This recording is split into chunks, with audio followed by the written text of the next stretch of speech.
My nephew was diagnosed with leukemia, and my daughter was the only one in the family who could save him. To save the only male heir, the only one to carry on their precious family name, my in-laws forced my frail daughter to donate her bone marrow. In the end, my brother-in-law's son lived. My daughter died on the operating table. Lost in a haze of grief, I clutched her cold, lifeless body and threw myself from the 18th floor. When I opened my eyes again, I was back. 3 days before my nephew's diagnosis was even known. In my first life, when my nephew, Ted, was diagnosed with leukemia, my daughter, Amy, was the only match. But Amy had been sickly since birth.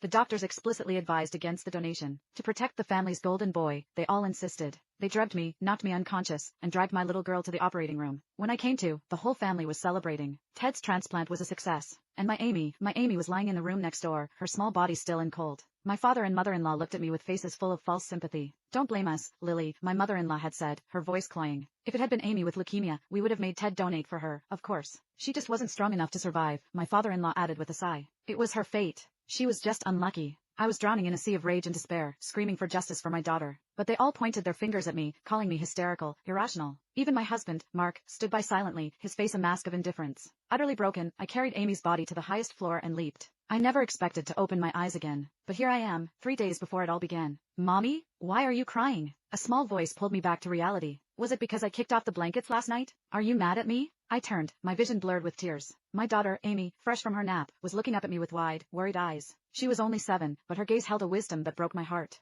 A fresh wave of grief and love washed over me. I pulled her into a fierce embrace, burying my face in her soft hair. "This time, Mommy won't let anyone hurt you. I swear it." I packed a bag, and the first thing I did was drive Amy to my mother's house. Later that afternoon, when I knew Mark would be off work, I called him. "Mark," I began, my voice thick with feigned anguish. "I took Amy for a checkup today. The doctor said she has leukemia." I let a sob escape my lips. "Last time, you all said you'd make Ted donate if Amy were the sick one, didn't you? Let's see how you react to the news now." After hanging up, I drove home alone. When I walked in, my in-laws were fawning over Ted, the picture of domestic bliss. My arrival shattered the cozy atmosphere. The smiles vanished from their faces, replaced by annoyance. Before I could even step fully inside, my mother-in-law rushed forward. "Mark already told us about Amy," she said, her tone sharp and devoid of any sympathy. "We heard that even if you treat this disease, she'll be on medication for life. So, we've discussed it, and we've decided, it's better not to treat it. Besides," my father-in-law chimed in, not even looking at me, "you know our financial situation. We just enrolled Ted in that expensive advanced STEM camp. There's simply no extra money for Amy's medical bills. If you insist on treating her," my mother-in-law finished, "you'll have to get the money from your own family." One by one, they all nodded in agreement, sighing about Amy's terrible luck, her unfortunate fate. Their callousness didn't surprise me. I kept up my act, my voice trembling with a desperate plea. "Mom, Dad, my family will cover the costs. But the doctor said she needs a bone marrow transplant. The success rate is highest with a close relative."